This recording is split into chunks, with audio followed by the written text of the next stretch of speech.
I think the one thing we can all agree on the right of British politics is that the UK is in trouble. Deep, deep trouble. David Starkey exposes Meghan and Harry's plan to destroy the British Empire. Hey, everyone, welcome back. Today, I'm diving into David Starkey's explosive take on Meghan Markle and Prince Harry. The historian claims the Duke and Duchess of Sussex are trying to destroy Britain's identity and the legacy of the British Empire. Are they really working to erase history, or is this just another royal controversy? And I don't want to get too negative, given it is the 27th of December, given that we should all be stuffing our face with Christmas leftovers. But I wanted to give you a little bit of hope in the form of David Starkey, who believes that Britain is different because Tony Blair changed it, but he does have a prescription of how it can be saved. And part of that is starting to embrace our history. We should be proud of the British Empire, and I think this is an uplifting message. The problem is Britain is different. We are 3 or 4 separate nations. And traditionally, the monarchy was the unifying bond. You didn't have citizenship. You swore allegiance to the crown. You still do, in theory. But Blair, in particular, tries to invent a new thing called British nationality. Now, but the problem is, we never had a thing called British nationality. So you then had to invent this thing, which is really just a flag of convenience. Right, Dan, I'm giving you a test. Okay. What are British values? Compared to English values? No. What are British values? Come on, you should have it absolutely. You're failing it completely. Go to the bottom of the class. There are only 2 British values. They are... Democracy. No. Oh, what? Disgraceful, prejudiced. I mean, you're totally prejudiced. What? Tell me. Right? They are 2. They are tolerance. Yes. We believe in being tolerant, okay, don't we? Come on, get the next one. God, I don't know. I'm going to leave you to find out. In other words, okay, what they did, they came up with this extraordinary definition of nationhood in which there is actually no content at all. You can swear to British values and they have absolutely no meaning. We believe in tolerance and diversity. That's what we believe in. We don't believe... In other words, what we believe in is nothing. Yes.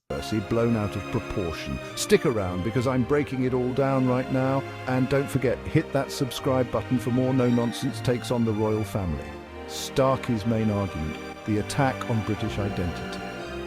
Let's get straight to the point. According to David Starkey, Meghan and Harry aren't just stepping away from royal duties, they're leading a cultural revolution against Britain itself.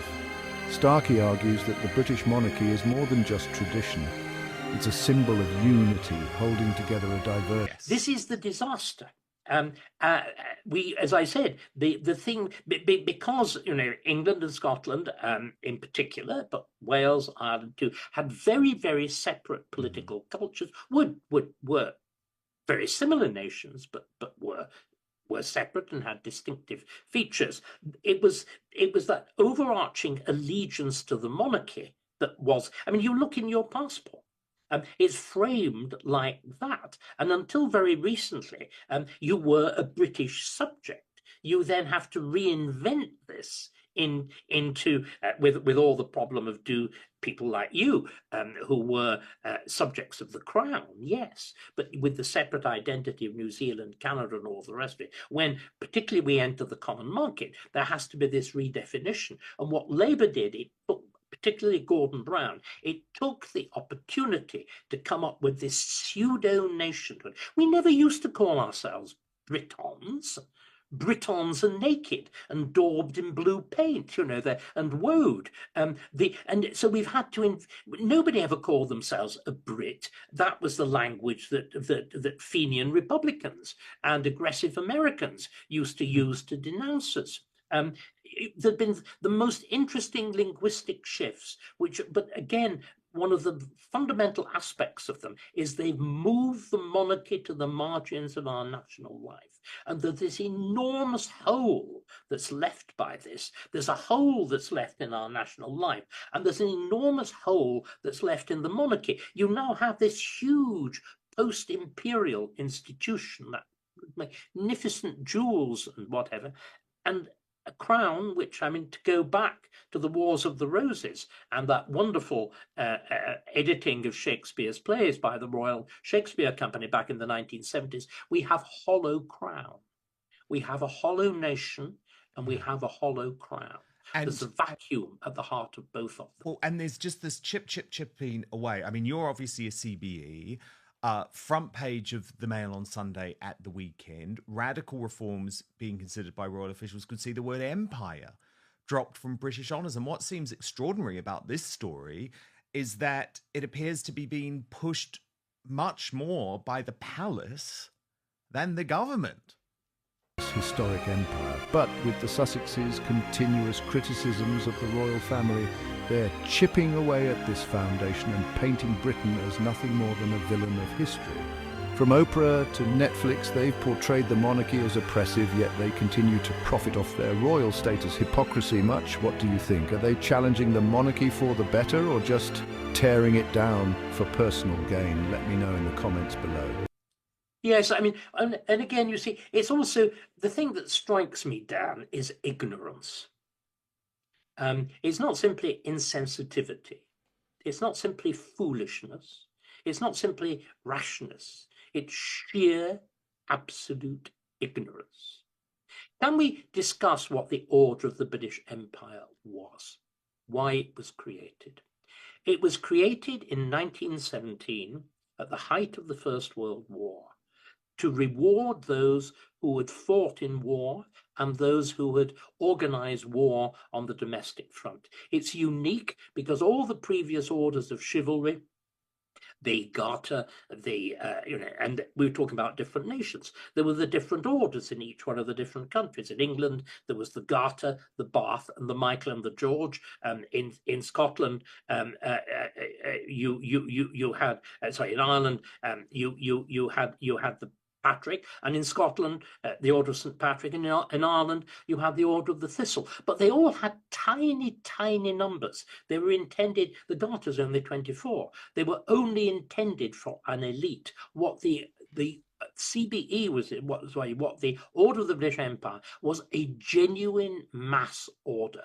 It was a direct consequence of democracy. It's the equivalent of the Légion d'honneur in France. And do you know where, again, just to give you an idea, do you know where the first investiture of the Order of the British Empire takes place? No. Ibrox Park Football Stadium. With the king, not with the queen, with the king in khaki, with this vast tens of thousands of people present, with the two stars of the show were VC, actually brought in on a stretcher, so badly injured, and a little girl who'd been working in the munitions factories in Glasgow, and she received the British Empire Medal. And the British Empire has to be pinned. I think it is on the left breast of the woman. And the king was observed to play a great deal of time pinning this medal on the very attractive left breast of this little girl who was wearing her coat overalls, her munition workers' overalls. And if you remember, Edwardian dress, you had a very, very tight belt. And so there was this impressive structure, which clearly caught the attention of the sailor king. But it was an extraordinary, can you imagine, it's an extraordinary act of democracy, of a kind of democratic order of chivalry. And this is the thing that they are rubbishing. The British Empire, a legacy under attack. He believes that Meghan and Harry are part of a larger movement to rewrite Britain's history and erase the positive contributions of the British Empire. Starkey points out that many modern democracies, from the US to India, were shaped by British legal and political systems. Yet today's narrative focuses only on the negatives.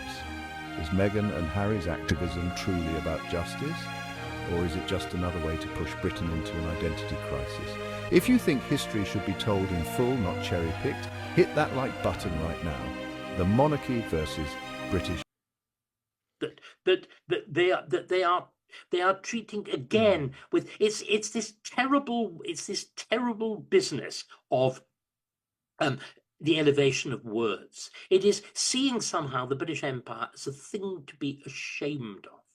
Whereas, of course, the British Empire is unique in the world in having given birth to free states, to Australia, to Canada, to New Zealand, to South Africa, flawed though it is, to India, even Israel fought over Palestine. The essential structures are the structures of common law to America, to the United States at an earlier point. This is something that seems to me to be an object of supreme pride. What other empire has distributed freedom? Yes, but so again, it is this cringe that has been adopted by our public institutions and by the monarchy. So if the monarchy cringes, what is left? If the very head of our structure bows itself, kneels down in front of this, and it is what I fear, Dan, is of course that this opens the gates to republicanism. And again, it is the profound folly of those who are advising the monarchy. You cannot win. Making gestures towards the Guardian reading classes will not make the Guardian reading classes love you. This was the supreme folly of the Conservative Party under Cameron, under Osborne, under Gove. Making these noises don't make the opposition love you. They still hate you. As we've seen, it doesn't matter if you elect a black woman, who, by the way, is a first-generation immigrant, something in America I think is illegal. Actually, well, she was sort of born here, wasn't she? But in America, remember, even in America, the land of immigration, there is the rule: you have to be at least second generation to be elected as president. You have to be born on American soil to be elected as president. But values. One of Starkey's most controversial points is that Britain has lost its true identity. He blames Tony Blair for replacing loyalty to the monarchy with a vague, meaningless idea of British values. Let's be real, can anyone even define British values anymore? For centuries, the monarchy provided a clear, unifying identity. But with Meghan and Harry rejecting their royal roles, they further divided the nation, making Britain's cultural... If we're having this constant cultural cringe, we're lost. But there's no point to it, as I said, that you don't gain anything from it. The Conservative Party has won no plaudits on the left for having a black leader. And this folly that was advanced by certain conservative so-called thinkers that somehow Kemi Badenoch would be insured against an attack from the left because she was black. Of course, we saw Dawn Butler. We had a whole section of the program on it before. So you're engaged in a task of simple folly by compromise and backing down. It sounds to me, and just to wrap this up, so you don't feel like the traditions of the royal family are safe in the hands of William and Catherine. Oh, and now we haven't mentioned Catherine. Okay, William. I think Catherine shows, like so many, the House of Windsor largely depended on women. Yeah. Let's be absolutely clear about this. The good sense of Queen, actually George V is very impressive, but if you actually look at the role of Queen Elizabeth, the Queen Mother, the Queen Mary, and I think Kate, these are sensible, level-headed, forceful women. And they have, as so often is the case, you're a case. There's a certain sort of immigrant, and these are immigrants into the royal family, that take you're an immigrant here, that take what they've immigrated into more seriously than most of the natives do, because it's a voluntary relationship. And it seems to me that Catherine shows a complete understanding of what the role should be. She is taking up utterly uncontroversial things like mental health, and that is deeply sensible. So she's in the arguably same doing a way. better job You than you William. look you look at Queen Camilla. Yeah. Crisis, even worse.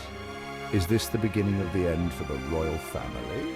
Drop it if you think the monarchy still matters. The future of the royals. Can they survive? With King Charles now on the throne and Prince William preparing to lead one day, the question is, can the monarchy recover from this? Starkey has some hope, especially in Catherine, Princess of Wales. Unlike Meghan, she has embraced her royal duties, staying level-headed, dignified and focused on serving Britain. Meanwhile, the Sussexes continue to profit from their royal connections while tearing down the very institution that gave them fame. So, where do you stand? Will the monarchy stand strong? Or will Meghan and Harry's influence push Britain toward republicanism? Sound off in the comments? David Starkey's words are hard-hitting, and whether you agree or not, they raise some serious questions. Is Britain losing its identity? Is the royal family in crisis? And most importantly, are Meghan and Harry responsible for any of this? One thing's for sure, this debate is far from over. If you enjoyed this breakdown, smash that like button and make sure you're subscribed for more royal deep dives. Turn on notifications so you never miss an update. I'll see you in the next video. Cheers!